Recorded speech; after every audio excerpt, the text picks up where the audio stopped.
अच्छा रंजन भाई, आपको नहीं लगता है कई बार जब हम किसी चीज़ के लिए दूसरों को दोष देते हैं, उसका जिम्मेवार कहीं ना कहीं हम खुद भी रहते हैं? सही बात है। कहीं ना कहीं जितनी भी परेशानी है, आज आपका जो स्थिति है उसका जिम्मेदार आप ही हो, कोई दूसरा आदमी नहीं है। बिल्कुल। है ना।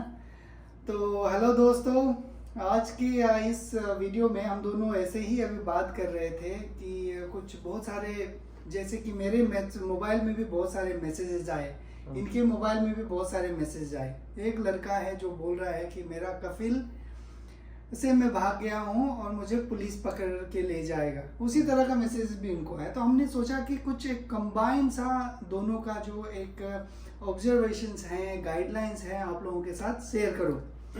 तो सहनाबाद, यही बात मैं आपसे अभी कर रहा था। अभी थोड़ी देर पहले वो एक व्हाट्सएप ग्रुप है मेरा, उसमें एक लड़का मैसेज कर रहा है कि भाई मैं कफिल के वहाँ से भाग गया हूँ, 2 दिन हो गया है और कफिल मेरा आरोप लगा दिया है ना, और मुझे पुलिस पकड़ के ले जाएगा तो मैं फिर कैसे बचूं। यहाँ पे टॉपिक ये नहीं है कि हम कैसे बचें, ओके, ये बात मैं क्लियर कर दूं। यहाँ पे टॉपिक ये है कि जो हमारा करंट स्टेटस है, करंट स्थिति है, उसका जिम्मेदार हम ही हैं और कोई नहीं है। बिल्कुल। अगर मान लीजिए आप खुश हो तो उसका क्रेडिट आपकी बच जाता है कि आपने अच्छा काम करा होगा, मेहनत करा होगा, वो होगा। बिल्कुल। अभी आप दुख हो तो उसका जिम्मेदार भी आप ही हो, है ना। बहुत सारे ऐसे लोग हैं सऊदी आने के लिए अपना जमीन बेच देते हैं, सूद में, इंटरेस्ट में पैसे लेते हैं, सऊदी आते हैं। उनको पता नहीं होता है कि वो जहाँ जा रहे हैं कि वो सही जगह है या नहीं है, बस हमें जाना है। बड़ा रिस्क लेते लोग। और यहाँ पे आके फिर रोना धोना। वहां पे रहेंगे, आने के लिए ये सोचेंगे कि भाई हम कैसे बिना इमिग्रेशन बाईपास करके आ सकें, कोई उपाय बताओ, कुछ एक्स्ट्रा पैसा लेके मेरा काम कर दो। तो जिम्मेदारी कौन है? आज अगर उस आदमी के साथ ये परेशानी हो रहा है, पहले से ही अगर इमिग्रेशन क्लियरेंस करवा के आता तो आज ये स्थिति नहीं रहता। बिल्कुल। तो ये मैं भी उम्मीद करता हूँ कि आप लोग भी इस बात से कन्विंस होंगे। तो ये जो हमारा डिस्कशन होगा, स्पेशली कुछ इसी तरह का टॉपिक्स पे करेंगे जो हमारा एक्सपीरियंस है, क्योंकि हमसे बहुत सारे लोग इंटरेक्ट करते हैं, पूछते हैं। कई बार स्टार्टिंग में क्या लगता है कि यार इस बंदे के साथ में बहुत गलत हो गया, अफसोस आता है। फिर बाद में जब रिसर्च करता हूँ, डीपली जाता हूँ, तो पता चलता है कि यार गलती तो इस बंदे की भी थी। उस समय हमें भी निराशा होता है, आपको भी हुआ होगा कई बार, डेफिनेटली, है ना। तो इस वीडियो के जरिए आप लोगों को एक मैसेज दूंगा कि कभी भी कुछ भी आप कर रहे हैं ना, पहले सारा चीज़ को जानो, सिचुएशन को समझो, उसके बाद में आप लोग डिसीजन लीजिए। अब एग्जांपल पे रंजन भाई को जिस लड़के ने मैसेज किया था कि वो भाग गया कफिल के पास से और कफिल ने हुरूब लगा दिया, राइट। ये नौबत आया कैसे, ये रूट कॉज उसका देखिए, इसका पूरा पीछे जाना पड़ेगा। अब इसका क्या रीजन हो सकता है, आपको एग्जैक्ट मालूम है? नहीं मालूम है? नहीं, मुझे नहीं मालूम है, लेकिन इतना लोगों से मैं डील कर चुका हूँ कि मुझे पता लग रहा है कि क्या कारण हुआ होगा। अब चलिए आप बोलिए, उसके बाद मैं भी अपना इनपुट रखूंगा। न्यूटन का एक लॉ है, जेल लीजिएगा, थोड़ा टेक्निकल बातें भी नहीं, इम्पोर्टेंट है। न्यूटन का एक लॉ है, न्यूटन थर्ड लॉ, जो ये बोलता है कि every action has a equal and opposite reaction. अगर मान लीजिए मैं आपको एक झापड़ मारूं जोर से, तो जितना जोर से आपके गाल में चोट लगेगा उतना ही जोर से मेरे हाथ में भी चोट लगेगा। बिल्कुल, समझ गया। तो इस बात को इस हिसाब से समझिए कि ताली दोनों हाथ से बजता है, एक हाथ से नहीं बजता है ताली। सही। यहाँ पे कफिल का भी गलती होगा कुछ ना कुछ, सही। यहाँ पे जो वर्कर है उसका भी कुछ ना कुछ गलती होगा। बिल्कुल, राइट। अब यहाँ पे मैं कफिल को ज्यादा दोषी नहीं ठहराऊंगा, क्योंकि वर्कर ने ही इस बात को चूज करा है कि मैं उस कफिल के साथ में काम करूंगा। अब उसका चूज करने का जो पैरामीटर है वो गलत होगा। अब यहाँ पे उसके साथ क्या हुआ हो सकता है उसका मैं अनुमान लगाता हूँ। यहाँ पे आया होगा बोल के कि भाई यहाँ काम करवाएंगे, उसको काम किसी और जगह करवा रहा होगा। सही। मजरा में बकरी चलवा रहा होगा, ड्राइविंग करवा रहा होगा, गाड़ी धुल रहा होगा। अब भाई इंसान है, परेशान हो जाता होगा, सोचा होगा यार इससे अच्छा तो भाग के कहीं पे काम कर लेता है। समझ रहा है? ये बात यहाँ पे जो वर्कर है जिनको जेल में अभी ले जाएगा पकड़ के, पुलिस अगर पकड़ लेगा तो उसको वो छोड़ के इसलिए जाना चाहता है क्योंकि वो परेशान हो चुका है, और उसमें इसका गलती नहीं है कि वो सब काम करवा रहा है, कफिल का गलती है कि वो 10 तरह का काम करवा रहा है। लेकिन हमने ही उस कफिल को चुना है कि भाई कफिल तुम मुझे आओ और एक्सप्लॉइट करो, मैं तुम्हारे पास आया हूँ, है ना। तो अभी हमें परेशान नहीं होना चाहिए। और अभी अगर वो आदमी अगर भाग जाता है तो वो दूसरा गलती करता है। राइट। अभी वहीं पे रह के कैसे दूसरी जगह जाना है, अपने देश वापस जाना है, वो सोचना जरूरी है, ना कि अभी वहां से भाग के आरोप लग गया है, दूसरा गलती ऑलरेडी कर बैठा है, अब कैसे जाएगा, एग्जिट लगेगा कैसे उसको, है ना। ये तो बड़ा प्रोसेस होगा, बड़ा प्रोसेस हो गया, एम्बेसी के थ्रू जाएगा, 10 तरह की चीजें हैं, वो प्रोसेस के बारे में बात नहीं करेंगे। लेकिन दूसरा गलती ऑलरेडी कर दिया है। पहला गलती इंडिया में करा था, यहाँ पे आते समय वेरीफाई नहीं करा, इमिग्रेशन क्लियरेंस नहीं करवाया उसने अपना, है ना, और तब आ गया। दूसरा गलती अब यहाँ पे परेशानी हो गया तो भाग के कर रहा है ना। अब तीसरा गलती पता नहीं क्या करेगा। इसी तरह गलतियों में फंसता रह जाएगा और 10 साल तक यहीं बैठा रहेगा और घर नहीं जाएगा। 15 साल हो गए, 20-20 साल तक से लोग हैं यहाँ पे। अच्छा, यहाँ पे मैं इंटरप्ट करना चाहूँगा। आप 2 लेवलों को अच्छा से मतलब लोगों को बताया भी है, लेवलों का राइट क्या है। ये सबसे बचे कैसे लोग, जैसे मान लो अभी ये लड़का परेशान है, वो पहले कैसे जानेगा कि वो कफिल कैसा है नहीं है। Very good. कंपनी का तो रिव्यू हम करते हैं, देते हैं यूट्यूब में, कफिल का रिव्यू कहाँ से मिलेगा। वेरी गुड, बहुत अच्छा आपने सवाल पूछा है। इसका देखिए, आपको इंडिया जाना पड़ेगा इसके, ओके। और थोड़ा सा प्रोसेस में आपको समझाता हूँ कैसे काम होता है। और जब भी कोई प्रोसेस बनता है वो इस हिसाब से बनता है कि जो वर्कर यहाँ पे आ रहे हैं उनको तकलीफ ना हो। वो तकलीफ ना हो उसके लिए क्या क्या प्रोसेस है वो मैं बताता हूँ। ओके। जब भी किसी को यहाँ पे वर्कर चाहिए होता है तो वो एक वीज़ा भेजता है इंडिया में, है ना। उसका वकाला भेजता है, एजेंसी वाले के नाम पे होते हैं।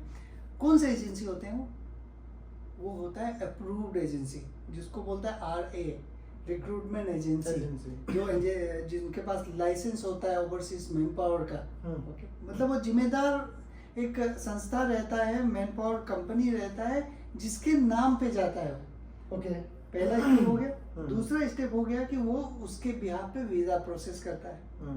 अब वीजा जब प्रोसेस कर रहा होता है तो वहाँ पे 2 तरह के पासपोर्ट होंगे। एक होगा इमिग्रेशन चेक रिक्वायर्ड वाले, जो 10वीं से कम पढ़े लिखे लोग हैं। दूसरा है इमिग्रेशन चेक नॉट रिक्वायर्ड वाले, वो ये लोग होंगे जो 10वीं से ज़्यादा पढ़े लिखे हैं और सर्टिफिकेट दिए हैं पासपोर्ट बनाते समय, या फिर दूसरे कंट्री में 3 साल से ज़्यादा काम कर चुके हैं।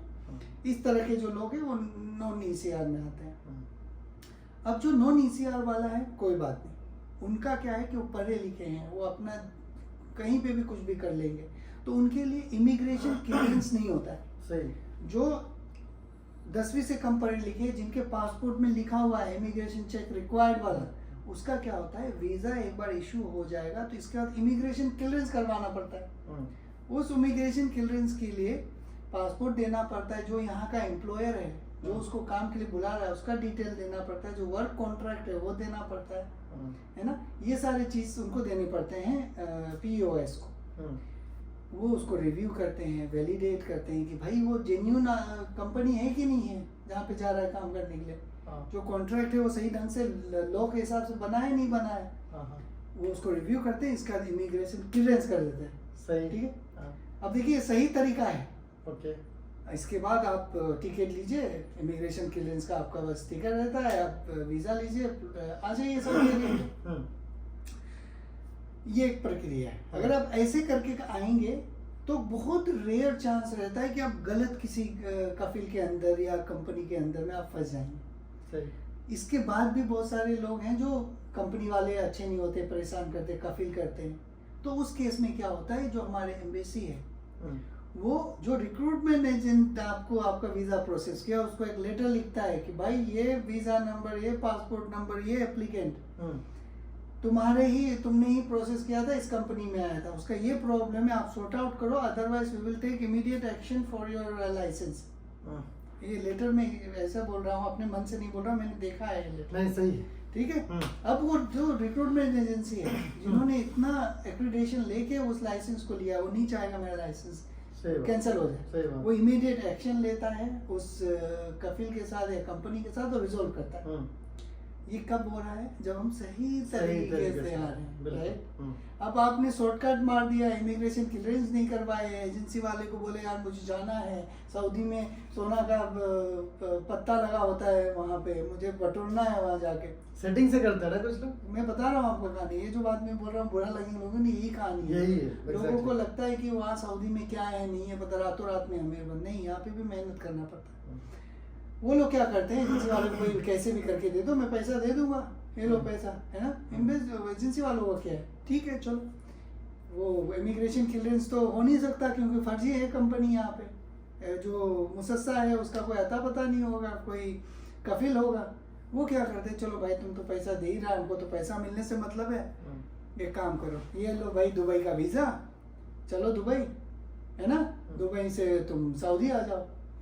अब जब वीज़ा अभी अभी देखिए वो A4 सीट वाला वीज़ा हो गया, पेपर वीजा, राइट। पहले स्टिकर लगता था, वो स्टिकर को निकालते थे, हाँ। दुबई जाता था वो वर्कर, दुबई से फिर सऊदी का फ्लाइट लेता था, सऊदी का स्टिकर फिर से लग के। अब क्या हो गया, A4 सीट वाला हो गया, अब तो निकालने का भी झमेला नहीं है। हाँ। यहाँ से दुबई गए, दुबई से सऊदी आ गए, अब इंडिया से सीधा सऊदी आएंगे और देखेंगे ECR वाला पासपोर्ट, बोलेगा इमिग्रेशन क्लियरेंस कहाँ है। अब वो यहाँ पे आके अगर फंस जाएगा तो किसका जिम्मेदारी बता। इतना सारा मैं आपको कहानी बताया हूँ, अब आप लोकेट करो कि यहाँ पे जो लोग हैं परेशान हैं, ओके।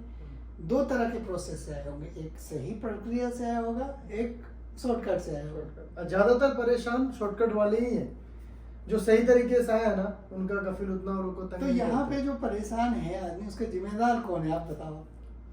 ये खुद भी हैं और कुछ रेयर लोग जो एकदम ही जिनको नहीं मालूम बेचारे सीधे साधे, उनको कुछ एजेंसी वाले भी फंसा देते हैं, जो एकदम ही एजुकेटेड नहीं है, जिनको सही गाइड करने वाला नहीं है। एग्जैक्टली। और लोग वीडियो भी नहीं देखते ना, क्या बोले। अभी आपने जो जो तरीका बताया है, मैंने भी बहुत सारे टॉपिक पे सऊदी काउंसिल का ही ले लेता हूँ वीडियो बना। मैंने सऊदी काउंसिल पे 90 से ज़्यादा वीडियो बनाया, 90 से ज़्यादा वीडियो शूट किया सऊदी काउंसिल पे सिर्फ। अभी भी लोग कमेंट करते हैं शानोर भाई आजकल सऊदी काउंसिल पे वीडियो नहीं बना रहे। भाई कुछ रखा ही नहीं है मैंने, बाकी सारा निचोड़ से बता दिया। फिर भी लोग अभी क्या गलती करते हैं, मैंने कई वीडियो में बताया, आपको ही मालूम होगा, जो इंजीनियर्स हैं सऊदी अरब में काम कर रहे हैं, पास आउट हो गए 5 साल होना चाहिए आपका, जब आपने डिग्री किया है 5 इयर्स का गैप होना चाहिए, तभी वो लोग मानते हैं कि आप इंजीनियर हो। अगर 5 साल नहीं हुआ, अगर रिसेंट में आपने पास किया, तो वो डिग्री के बेस पे आपको इंजीनियर का मेंबरशिप नहीं मिलता। सऊदी काउंसिल का ये रूल है। लोग वीडियो नहीं देखे हैं, कितना ने वो डिग्री को डाल दिया। अभी सऊदी काउंसिल वाले सीधा बोल रहे हैं भाई इधर से एग्जिट जाना पड़ेगा। अभी ये लड़का जिसका हुरूब लगा, ये कैसे बच सकता था कि इसके ऊपर हुरूब ना लगे। अभी मैं आपका जो बात है उसको थोड़ा सा और एक्सटेंड करूंगा, इसके बाद इस पे आएंगे। देखिए प्रॉब्लम ये है ना कि एक वीडियो बनाने में इस तरह के, चाहे वो सऊदी काउंसिल को हो या फिर सऊदी लेबर लॉ के हो, किसी भी चीज़ का बहुत मेहनत लगता है सही में। और मैंने कान पकड़ा है कि भाई सऊदी लेबर लॉ के बारे में, क्यूआ के बारे में ना तो कोई पढ़ाई करूँगा, ना तो कोई वीडियो बनाऊंगा, ना किसी को असिस्ट करूँगा। मतलब मुझे ऐसा फील होता है दुनिया का सबसे सरदर्द वाला काम, समझ रहे हैं। तो इसीलिए इस टॉपिक पे वो स्किप करेंगे। अब ये जो हुरूब जिसको लगा है उसको अगर शॉर्ट में बताना है तो यही है कि वो अपना इंडियन एम्बेसी जाए, वहाँ पे एग्जिट का एक फॉर्म होता है वो भरे। अब देखिए 2 महीना, 6 महीना, 7 महीना, जब भी नंबर आएगा उसको एग्जिट भेज दिया जाए। अभी 2 महीना में भी आ जाता है कॉल, डिपेंड करता है। हुरूब के बारे में देखिए, जिनको नहीं मालूम मैं थोड़ा बहुत बता दे रहा हूँ। हुरूब किसको बोलते हैं, बहुत सारे लोग यही नहीं जानते भाई ये हुरूब होता क्या है, लाइट ले लेते लोग हुरूब को। हुरूब जो है ना अब एबोलिश हो चुका है, हुरूब नाम का अब कोई चीज़ ही नहीं रहा। देखिए आपको थोड़ा सा मैं फिर से बैकग्राउंड में आपको उसका फाउंडेशन समझाता हूँ। जो भी कंपनी रहता है, जिसके जो हमारे पास जो इकामा रहता है, जो स्पॉन्सर का नाम रहता है, वो जिम्मेदार है हमारे लिए, ओके। जो मिनिस्ट्री ऑफ ह्यूमन रिसोर्सेस में उस कंपनी का नाम पे, उस स्पॉन्सर के नाम पे एक लेबर रजिस्टर होता है। उस लेबर रजिस्टर में नाम होता है, सारे वर्कर का जो भी उस स्पॉन्सर के अंदर है। बिल्कुल। अब कोई वर्कर 2-3 दिन से अता पता नहीं है उसका, है ना, तो स्पॉन्सर का जिम्मेदार है उस वर्कर का कि वो वर्कर कहाँ है नहीं है, तो वो क्या करता है, मिनिस्ट्री को नोटिफाई करता है कि ये वर्कर ये इकामा नंबर मेरे यहाँ पे प्रेजेंट नहीं है, जिसको बोलते हैं एब्सेंट फ्रॉम वर्क। ओके, इसे अरबी में हुरूब। हाँ, अरबी में हुरूब बोल दिया कि भाई रन अवे, भाग गया वो। अब मिनिस्ट्री क्या करता है, ये मैं एक्चुअल प्रोसेस बता रहा हूँ, मिनिस्ट्री क्या करता है, एक आदमी नॉमिनेट करता है, उसने तो रजिस्टर दे दिया, अब एक आदमी नॉमिनेट करता है, वो नॉमिनेटेड रिप्रेजेंटेटिव जो ऑडिटर होता है उस स्पॉन्सर के पास जाएगा, वहाँ पे चेक करेगा, सब कुछ वैलिडेट करेगा। पहले ये नहीं होता था, अभी हो रहा है। मैं कंप्लीट करता हूँ, हाँ। इसके बाद मैं आपको बताऊंगा अभी क्या है। इसके बाद ऐसा होता था, इसके बाद वो जाता था उस कंपनी में ऑडिटर, वहाँ पे जाके चेक करता था कि सही में वो डिसअपियर है नहीं है, क्या है। इसके बाद वो फाइनली अप्रूव का स्टेटस लगाता था। जब आप मिनिस्ट्री ऑफ लेबर की वेबसाइट में देखेंगे तो वहाँ पे आपका स्टेटस लिखाएगा एब्सेंट फ्रॉम वर्क, ठीक है, MOI का वेबसाइट। और पहले क्या होता था कि एक कच्चा हरूफ होता था, एक पक्का हरूफ होता था। कच्चा हरूफ मतलब 20 दिन के अंदर जिस स्पॉन्सर ने हरूफ लगाया है, 15 दिन से 15 दिन 20 दिन के अंदर वो जो लगाया वो कैंसिल कर सकता था। 21वां दिन वो बन जाता था पक्का हरूफ। पक्का हरूफ मतलब कैंसिल नहीं होगा, अब कैंसिल नहीं होगा। उसके लिए आपको बड़ा लंबा चक्कर, कैंसिल होगा लेकिन लंबा चक्कर, लेटर देना पड़ेगा, स्पॉन्सर मिनिस्ट्री में जाएगा, 10 तरह की चीजें होती हैं, ये तरह था। अब कुछ 4-5 महीने पहले एक और नियम आया है इसके ऊपर कि अब से हरूफ वरूफ का झमेला खत्म।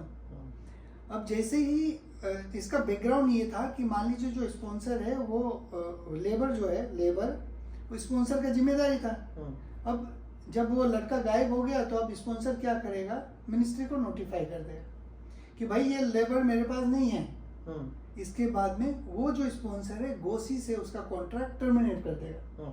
जैसे ही गोसी से टर्मिनेट करेगा कॉन्ट्रैक्ट, एक मैसेज आ जाएगा अरबी में, लिखा रहेगा कि आपका कॉन्ट्रैक्ट टर्मिनेट हो चुका है, गोसी में क्यूबा की तरफ से आएगा मैसेज, टर्मिनेट हो चुका है, आपके पास 60 डेज है, 60 दिन है जिस दिन से मैसेज आया, उस दिन से या तो आप किसी दूसरे कंपनी में ट्रांसफर ले लो या एग्जिट चले जाओ। अगर से आप इन 60 दिनों में 60 डेज में ना तो ट्रांसफर जाते हैं, ना एग्जिट, ना ट्रांसफर लेते हैं, ना एग्जिट जाते हैं, तो आपका स्टेटस एब्सेंट फ्रॉम वर्क हो जाएगा। अब ये है करंट सिनेरियो। इसमें भी बहुत सारे इफ्स एंड बट्स हैं कि भाई ये टर्मिनेट हो गया, आप ट्रांसफर कैसे करें। ये बातें बनाने वाली बातें हैं, जिनको करना है वो नया कंपनी ढूंढते हैं, वो रिक्वेस्ट भेजता है, ट्रांसफर हो जाए। और ट्रांसफर भी 15 दिन में, आई थिंक उसका जो प्रोसेस है वो 15 दिन में कंप्लीट करना पड़ेगा ट्रांसफर का। वो ट्रांसफर का प्रोसेस थोड़ा सा वो अलग है। उसमें ये है कि देखिए 14 डेज टाइम रहता है कंपनी के पास में एक्सेप्ट करने का, रिजेक्ट करने का। अगर नहीं करता है वो तो फिर 90 दिन का नोटिस पीरियड में चला जाता है।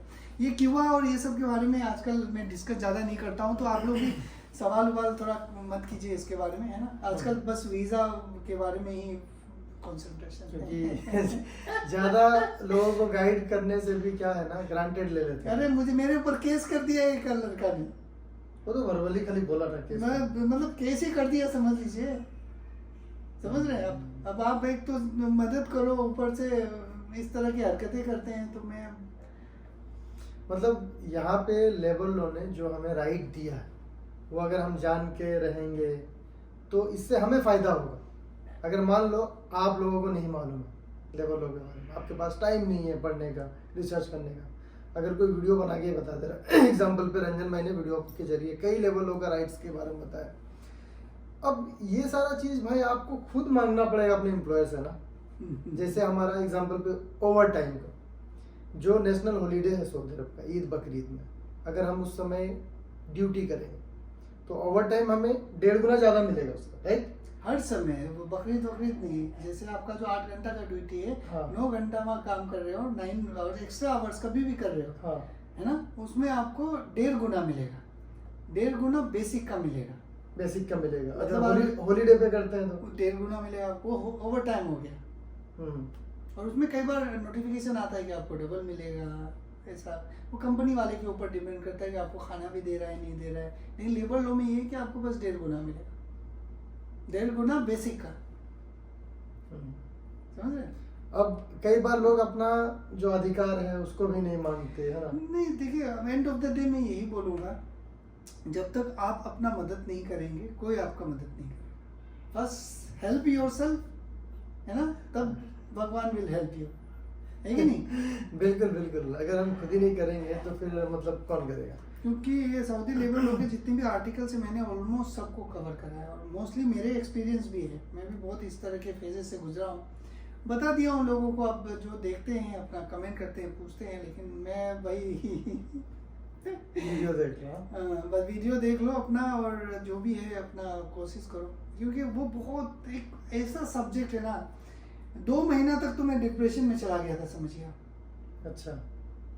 मतलब आप जब 200-250 लोगों को एक दिन में सुनेंगे उनके प्रॉब्लम से, और रात में जब सोने जाओ तो वही पूछता रहता है, आपका दिमाग बेचैन रहता है कि भाई इसको कैसे सॉल्व करें, ये वाला कहाँ से इसका इन्फॉर्मेशन लिया है, खुद से बना के बोल दे वो तो पॉसिबल है नहीं, कहीं से रिटर्न लिखा हुआ ईमेल में हो तो हाँ बताया भी जा सके, लेकिन वो परेशान है, पता नहीं कहाँ भागा होगा, कहाँ सो रहा होगा, कहाँ खा रहा होगा। इसलिए बीच में आप गायब हो जाते हैं। मैं 2 महीना तक मैं ना कुछ किया, वीडियो बनाया ना कुछ बनाया, इसके बाद मैं सोचा नहीं ये चैप्टर ही बंद कर देता हूँ।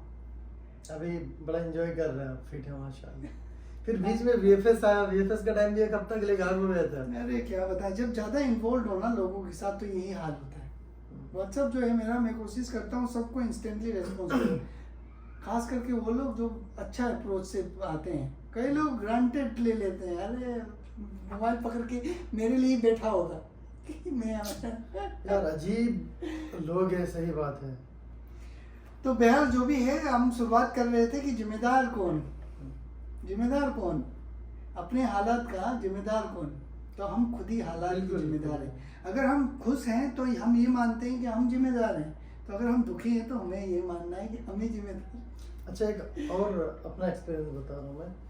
रियाद में एक ड्राइवर है, हैदराबाद से है, मेरा वीडियो काफ़ी टाइम से फॉलो कर रहे हो। एक दिन वो बंदा मेरे को रमज़ान में ना मैसेज किया, मैंने एक मेंबरशिप रखा हुआ है जो 10 रियाल पे करते हैं, मैं उन्हीं से बात करता हूँ, मजबूरन ये करना पड़ा, नहीं तो फिर इतने लोगों का कॉल आता था फालतू में, सर आपसे बात करने के लिए। बहुत सही करें आप ये, पता है जो आदमी सीरियस होता है ना उसके साथ एंगेज करने में, टाइम देने में थोड़ा अच्छा भी लगता है। 10 रियाल क्या अमाउंट है ना।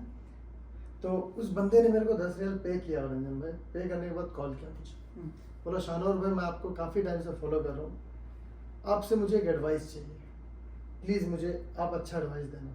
मैं बोला क्या भाई, मैं बहुत परेशान हूँ, हाउस ड्राइवर बेचारा। बोला यार मेरा कफिल बहुत अच्छा है, लेकिन मेरा कफिल का जो वाइफ है ना वो मुझे बड़ा परेशान करती है, कभी बोलती यहाँ चलो वहाँ चलो, जब तक ड्यूटी के लिए बुला देती है। समझ रहे हैं, हाउस ड्राइवर का जिंदगी तो ऐसा है भाई। हाउस ड्राइवर के जॉब में जब आप आ रहे हो तो अपना मेंटालिटी ऐसे बना लीजिए कि आपको 24/7 कभी भी वो लोग बुला सकते हैं। हाउस ड्राइवर का काम ही वही है ना। अब वो बंदा डेढ़ महीने से प्लान कर रहा था कि मैं जाके लेबर कोर्ट में कंप्लेन करूंगा कि लोग मेरे को सताते हैं, तंग करते हैं, ये वो, और मैं इनके पास काम नहीं करूंगा। अब आप सोचिए अगर वो बंदा लेबर कोर्ट में जाके कंप्लेन करता है, वो लोग तो कुछ एक्शन लेंगे नहीं, पहले वो लोग बोलेंगे उनसे जाके सुलह कर लो, यही बोलते हो लोग, केस मुकदमा ये सबसे अच्छा है जाके सुलह कर लो। और किसी का शिकायत लेके एक बार आप कहीं पे चले जाओगे ना तो इंसान और नेगेटिव हो जाता है आपके अगेंस्ट, होता है ना, बाद में लोग और ज़्यादा तंग करेंगे आपको। तो मैंने उनको यही एडवाइस करा, देखिए अपना जितना पेशेंस है, पेशेंस को बचा के रखिए और एक ही माइंडसेट बना के चलिए। किसी भी तरह ये कॉन्ट्रैक्ट आपको ख़त्म करना है, उसके बाद उनसे निकलना है आपको। अगर आप ये केस मुकदमा पे पढ़ोगे ना, ये जब तक क्लोज नहीं होगा आप जा भी नहीं सकते छोड़ के, है ना। तो इस तरह के बहुत सारे लोग रहते हैं रंजन भाई जो कांटेक्ट करते हैं, वो अगर थोड़ा सा गलत डिसीजन ले लेंगे ना तो मुझे लगता है अपना पैर पे कुल्हाड़ी वो लोग खुद मार लेंगे। ऐसा जब सिचुएशन रहता है ना तो फर्स्ट एंड फॉरमोस्ट अप्रोच यही होना चाहिए कि बातचीत करके, कॉम्प्रोमाइज करके आगे बढ़े, है ना। अपना ऑब्जेक्टिव को लॉक कर दीजिए कि भाई मुझे इस कफिल से निकलना है, या तो एग्जिट जाना है या तो ट्रांसफर लेना है। फिर वो वाला एक कॉन्सेप्ट है ना उसको एक्टिवेट कर दीजिए। कौन वाला कॉन्सेप्ट कि मुसीबत में गधा को भी अपना बाप बना, वो कॉन्सेप्ट को एक्टिवेट कर दीजिए है ना, कि तुम्हारा ही गधा बड़ा, मेरा घोड़ा छोटा, हाँ। है ना। बस अपना काम निकाल लिए, उनसे एग्जिट लीजिए या फिर ट्रांसफर लीजिए, वो अपना रास्ता, आप अपना रास्ता। इसमें आपका सेल्फ रेस्पेक्ट सोचेंगे कि मेरा आत्मसम्मान चला जाएगा, ईगो में ले लेते मैं लोग। नीचे हो जाऊंगा, छोटा हो जाऊंगा, ऐसे कैसे, मैं उसको सबक सिखाऊंगा। और इनसे हम लोग पंगा भी नहीं ले सकते हैं। जब आप समुंदर मगरमच्छ वाले नदी में हो ना, तो मगरमच्छ से पंगा नहीं लेना चाहिए, समझ, कहावत है ये। तो वही बात है, आप इनकी जगह में हो, इनका भाषा है ना। कोर्ट कचहरी जाओगे तो बहुत अच्छा कोर्ट कचहरी है, यहाँ पे कोई समस्या है नहीं। बहुत सारी चीज़ें हैं आपके पास, डॉक्यूमेंटेशन कंप्लीट होने चाहिए, एविडेंसेस होने चाहिए अपनी क्लेम को प्रूव करने के लिए। और एक एज ए हाउस ड्राइवर ये सारी चीज़ आपके पास नहीं होंगे, हम सबको पता है। दर दर के ठोकरे खाएंगे, इंफॉर्मेशन क्लियर नहीं है। तो फर्स्ट एंड फॉरमोस्ट यही है कि आप अपना जो मिटिगेट करें, मिटिगेट को क्या बोलेंगे, जैसे कि मान लीजिए अगर कोई आग जल रहा है तो उसको ज़्यादा आग ना जले, वो ऐसा क्या करें, मिटिगेशन प्लान बनाइए, है ना। तो वो कीजिए ताकि और बिगड़े ना। बहुत लोग का माइंडसेट ऐसा भी रहता है रंजन भाई कि मैं कंप्लेन कर दूंगा, कंप्लेन कर दूंगा, ये तो सोचते हो, लेकिन उसका पीछे ये नहीं जानते कि कंप्लेंट अगर वो कर देगा तो बाद में आपको प्रूफ भी दिखाना पड़ता है उसको सही साबित करने के लिए। वो आप कहाँ से दोगे? जो कोर्ट है ना, वो आपका कोर्ट का किसी दिन मैं प्रोसीडिंग बताऊंगा आपको, तो आपको समझ आएगा। कोर्ट में क्या होता है कि आप जाएंगे तो दो आदमी होगा आपके सामने, एक जज होगा और एक उस कफिल का, कंपनी का एक आदमी होगा या खुद होगा। वहाँ जज पढ़ेगा कि आपका कंप्लेन ये है, ये है, ये है, ये है, ये है ना। इसके बाद आपको बोलेगा कि आपने ये कंप्लेन करा, आपके पास कोई रिटन एविडेंस है, कोई प्रूफ है ना। उस बेस पे फिर वो आदमी को बोलेगा आप इस चीज को एक्सेप्ट करते हैं, आपने ऐसा करा है, बोलेगा नहीं, तो बोलेगा ये प्रूफ है आपके अगेंस्ट में, समझ रहा। जब ये प्रूफ ही नहीं होगा तो फिर किस बेस पे आगे बात होगा। और आप वो जो कपिल के साथ भी अपना रिश्ता खराब कर लिया, और इतना कोई जेंटलमैन तो है नहीं कि आप हमें एक थप्पड़ मारो और आपको फिर छोड़ देगा। वो कहाँ भटकोगे फिर, इकामा उसके नाम पे है, जब तक एग्जिट वो नहीं लगाएगा नहीं जा सकते। 10 तरह की चीजें हैं। यही कि अच्छा रहो, जो जैसा आप अगर अच्छा है तो दुनिया आपके लिए अच्छा है, अगर आप खराब है तो आपको सब दुनिया उसी तरह के दिखेंगे। तो बहरहाल ये वीडियो भी काफी बड़ा हो गया। देखिए, जो भी लोग काम करो ना प्रदेश में, पहले तो आप ये कभी मत भूलो कि अपना देश छोड़ करके आए हो यहाँ पे कमाने के लिए, काम करने के लिए। ईगो सब साइड में रखो और जितना हो सकता है पेशेंस रख के यहाँ पे काम कीजिए, अच्छे से रहिए और इधर से जल्दी निकलने का भी प्लान कीजिए। कब तक इधर ही रहना, इधर से जाके अपना कुछ अपने कंट्री में बिजनेस सेटअप कीजिए। इसके बारे में एक दूसरा टॉपिक पे डिस्कस करेंगे। बहुत इंटरेस्टिंग बात आपने शेयर दिया अभी कि 5 साल बाद सऊदी में लेबर मार्केट का क्या स्थिति रहेगा। ओके, तो ये नेक्स्ट वीडियो में कवर करेंगे। बहरहाल इस वीडियो में इतना ही, तब तक अपना ख्याल रखिए। Thank you so much for watching.